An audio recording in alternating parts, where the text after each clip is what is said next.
Andiamo a Bannia, perché a Bannia le fontane si sono rifatte il volto. È una norma ormai per tutti. Il sindaco di Fiume Veneto, Jessica Canton.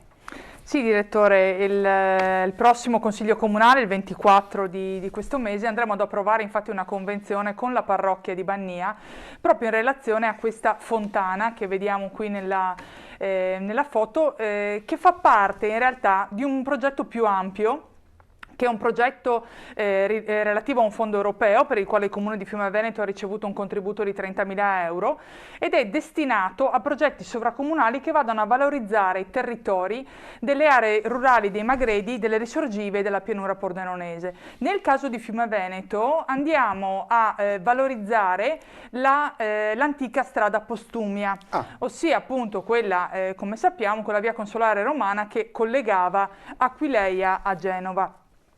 Andiamo quindi a sistemare il percorso, andiamo a installare delle stazioni di narrazione, inseriremo della cartellonistica e anche delle aree di sosta. E lungo questo percorso, che va appunto valorizzato, incontriamo anche tre fontane, due di Viaghetti che andremo appunto anche questo un borgo antico di Bannia, sempre della frazione di Bannia, che andremo a sistemare, e la terza è proprio questa, in piazza a Bannia, accanto alla chiesa, proprio sul sagrato della chiesa, alla quale vogliamo dare questa veste nuova, un po' di intesa anche con il parroco Don Corrado, e la cui poi incisione sarà, credo, più che mai attuale, direttore. Poi andrò a lavarmi nel fiume e all'alba passerò sulle porte di tutti i miei fratelli e dirò ad ogni casa pace.